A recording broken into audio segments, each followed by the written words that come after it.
So a little while ago, I had made a post on my Instagram, I believe on my stories. I made a post that was pretty much like, for every comment that I get, I was gonna reveal a confession, like a confession that something that happened throughout my life that I probably never told or just never, revealed to the public and shit. So it was a post that I made. The post that I made, one of the confessions that I put, I said that I was on like a 2-year hiatus from sex, which means I didn't have sex for 2 whole straight years. No sex, no kind of foreplay, none of that shit.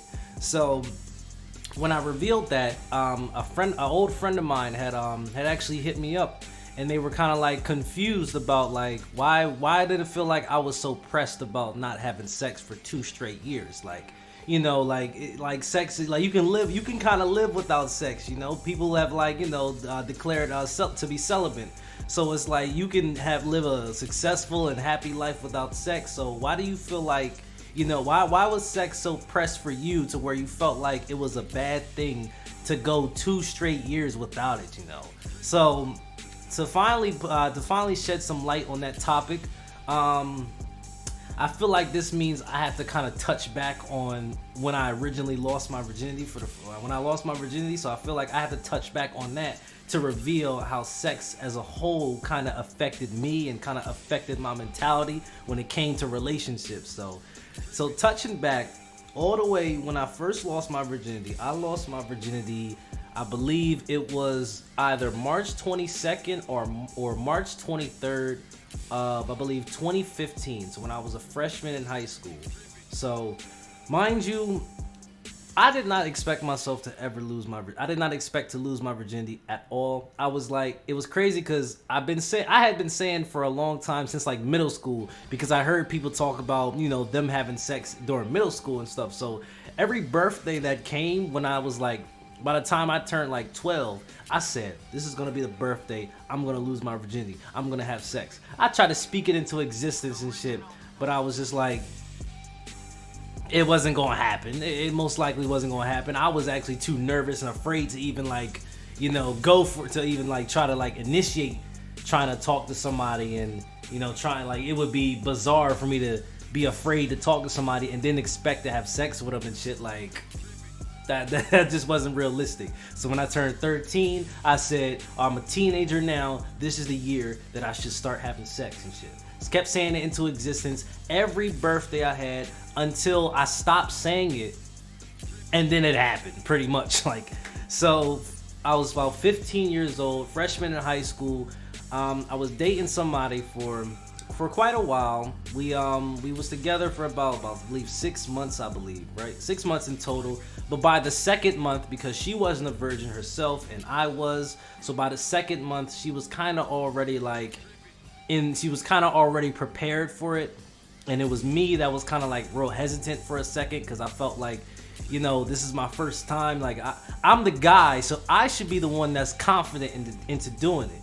But of course, me, just the person that I am, I wasn't so confident, because it was like, after being told that I wasn't ready for relationships, that I definitely wasn't going to be ready for no sexual relationships and shit like that, told by my parents, also told like how, to use protection at all times, teach me about STDs and shit like that. So it was like, I had so much that I was aware of to not make me recklessly, make that decision to just have sex. I had to think about it at first and shit.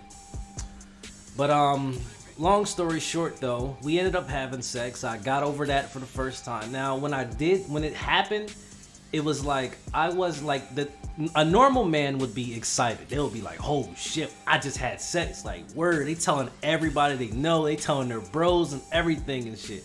For me, I was very mixed about it. Like, it was like, I was excited, but then I was like nervous at the same time, or I was also disappointed. Like, I didn't know what to feel, because on one hand, of course, I experienced sex for the first time, so I felt like I was becoming a new man because of that. I got my first piece of pussy and my first piece of ass, so, that's something you gotta be proud of.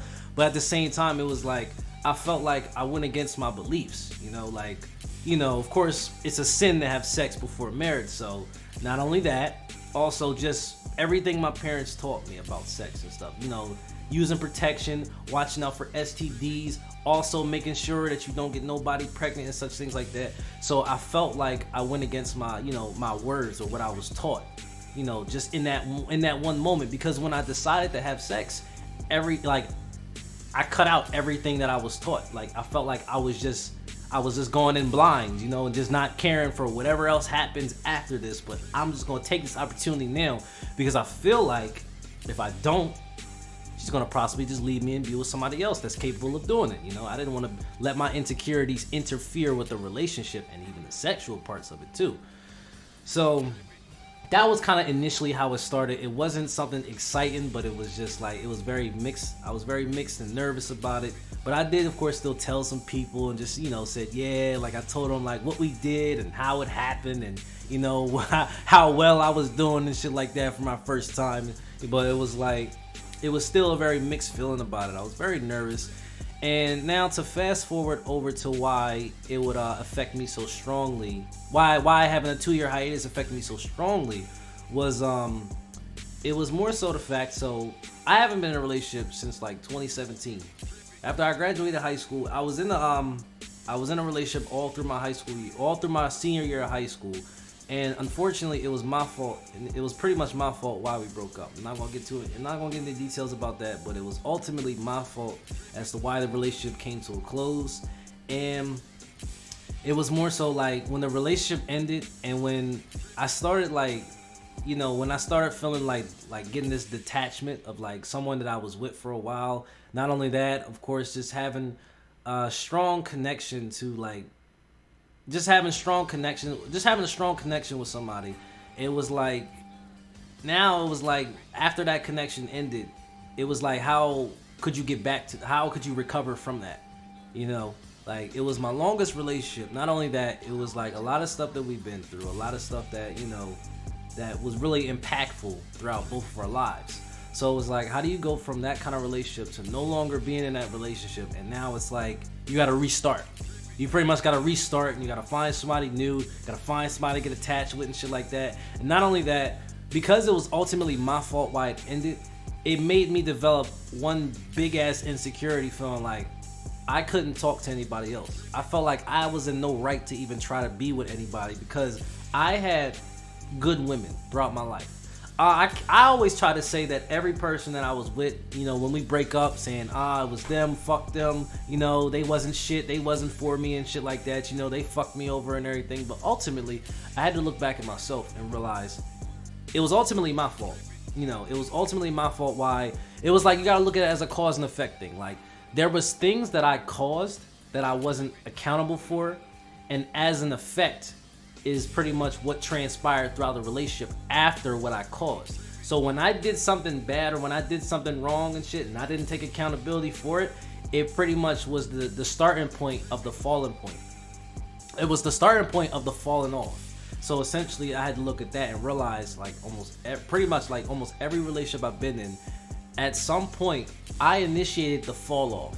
So everything else that was happening through the fall off was pretty much like, it stems from me starting it, or what I did to start it, and not admit to it or not take accountability for my own actions. So I started understanding that, and that's what made me realize maybe I'm really not as good as I think I am. You know what I'm saying? Maybe I'm just not worthy to really be with anybody. Maybe I'm just maybe I should just be alone. Maybe there's a reason why I fucked up so bad, for me to realize this stuff and then just stay solo or something like that, And not only that, just having insecurities of just trying to talk to somebody. There's men and there's niggas out here that can sit here and actually talk to women and just spit game to them and be able to have sex with them within the same day, or within a short amount of time. And I felt like I didn't have the capabilities of doing that. I didn't have the capabilities of know how to spit game to women and how to talk to them, how to be there for a good time, not a long time type of shit. So it was like I felt like I lacked that ability. So it was also another contributing factor as to why I just couldn't get anywhere for 2 straight years. Like when I say 2 straight years of no sex, like no foreplay, the least I probably talked to somebody or probably talked to maybe a couple people throughout the 2 years, and maybe as far as we gotten was to like kiss or some shit, hug and kiss, but never no eating the pussy, no sucking the titties, no none of that shit, no sex at all. So it was just like 2 straight years. That shit started taking a toll on me. Like, I'm not bullshit. It started taking a toll on me because it was like, as I looked at it was like looking at the clock and just realizing like, damn, it's been 6 months since I last had sex, man. It's been 6 months since I last had some pussy in my face or some pussy on my dick. You know what I'm saying? Like, it's been 6 months. And then you look at the clock. It's like before you know it, you turn around, you look at the clock again, and you're just like, it's now 1 whole year, and I still haven't got any. And then you turn around, look at the clock again, and you're just like, damn, it's been fucking 2 years since I last had some. So it was just like, when is this shit gonna happen? When is it gonna happen? Because it's too long. Or at one point I was thinking, maybe this shit's just not for me. Maybe talking to women, maybe being in relationships, maybe just trying to spit game to people, maybe that shit's not for me. Maybe I'm just meant to be alone. Maybe this is my punishment for the shit that I've done in my relationships, you know, just to not have no luck with any females, or have this insecurity thinking that I couldn't get nowhere with any females. And then it was just like fuck it. I was just about to start accepting, like, maybe I'm just meant to be alone. Like, you know, maybe this shit's not for me. So of course, when I started thinking that, then that's when my moment was finally came. And then ever since, like, it's actually been it's been a little frequent, a little frequent, not too frequent, but it's like I have my moments now. Or it was also after hanging out with a couple guys as well for a while and all that. They saw my insecurities. They noticed the type of person that I was, and they were just like, yo, you need to step it up. You need to stop being so afraid. You need to just get at these girls. You need to get at these joints. Say what's up to them. Just talk to them and shit like that. Like, nah, like you need to say what's up, man. You need to like step up, and you need to like, yo, get out of this little bubble, this little shell that you've been in for the past 2 years. Like, when I sat there and talked about my problems with some of my peoples, like, they looked at me like, man, you just need to get the fuck out. You just need to get out there, and you just need to fucking try, dog. Because they're, like I said, what's the worst thing that they can say? They can say no. They can say hell no or fuck no or something like that. But then you keep it pushing, because there's gonna be some Johns that's gonna be like, maybe I could let them, you know what I'm saying? Or there's gonna be some Johns that's gonna be willing to, if you say the right words. So it's always just a matter of just saying the right words and just having that, or just putting on the good first impression, you know what I'm saying? So I always had the capabilities of putting on a good first impression and having a way with words, but like I said, it was just more of a confidence thing. Like, having this insecurity just like made me lack confidence in myself. So that was one of the main reasons. That was one of the main reasons why it was hard for me to talk to someone. But not only that, it was just like, you know, just I'm very remorseful. So when I know that I make mistakes, you know, I hold that to me like very, very hard. Like, I really like beat myself down when I know I made a mistake and I know I fucked up, especially when I'm told constantly that I fucked up and did something wrong. I hold that, you know, to the core, and it affects me so strongly. So for me to go 2 straight years of no sex, you know, it was definitely some a backstory behind that for sure. But we've broken that barrier. So hopefully this helps answer my fellow friends' question or concern in terms of that, because as to why men would feel like it's a bad thing to, like, you know, not have sex for that long, because it like I said, once you've experienced sex for the first time, it's really hard to just ignore it. It's honestly hard. As a man, it's hard to ignore it because it feels good. And it's like every relationship that you get in, like, you don't have to look at every relationship like, you know, as something as a relationship that is just for sex. But it's like when you've already had it, it's not so much of like, when is it gonna happen, but it's like, is it gonna happen? You know, it doesn't matter when.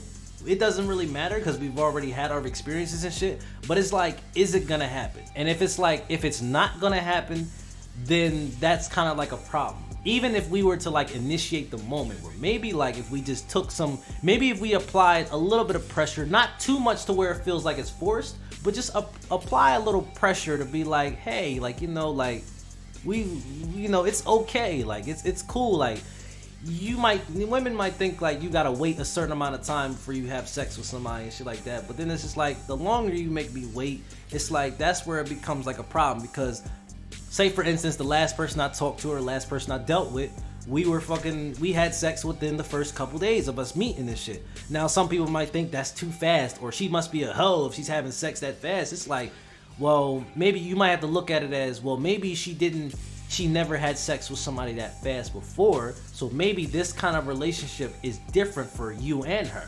You know, she hasn't had sex that fast before, and you've probably never had sex that fast before too, as a man, and you're wondering like, this is awkward. But at the same time, it could be good for y'all, because some people that start off having sex right off the bat or after the first date, they could still be together and then get married within maybe that same year or a couple of years from then. But you know, people that feel like you gotta put a lot of time in and have a lot of patience and shit like that, even having the most amount of patience you could possibly have, you still could the relationship could still just go left at the end of the day. So it's all about just keeping like that consistency. Like, even if you have sex within a short amount of time, or if it's a long time, like, you know, after meeting and shit, it's just having that consistency. So yeah, it's like for sex, it's not really a must for me, but it's like I eventually want to. You know, we eventually want to have sex. So if there's no possibility of sex, then it's kind of like, well, no hard feelings, but I'm gonna find somebody that kind of meets up to my standards. So you might look at it like, if they can't meet up to your sexual standards, that's all you care about is sex. It's like, no, you can meet up to my standards in every other thing, but it's like, sex alone is something that's very, very special. So it's a way of kind of like just showing that you actually like care, or showing your appreciation to the person that you're with and shit like that. So if you actually care, really you have genuine care for the person, genuine love and genuine affection, sex is another way of showing that. And if you can't have sex, if you can't do that, then it kind of hits you somewhere, you know? It kind of hits you in a different spot, like, damn, like, I can't have sex with her because, like, even after all that we've been through, I still can't have sex with her? Like, what? Like, you know? You gotta respect the celibacy, though. Like, you gotta respect that, but at the same time, it's like, women shouldn't take it too offensive. Like, if a man leaves you because of the lack of sex or something like that, you know, maybe it's just like their relationship is just not, it's not for him. The lack of sex is not for him.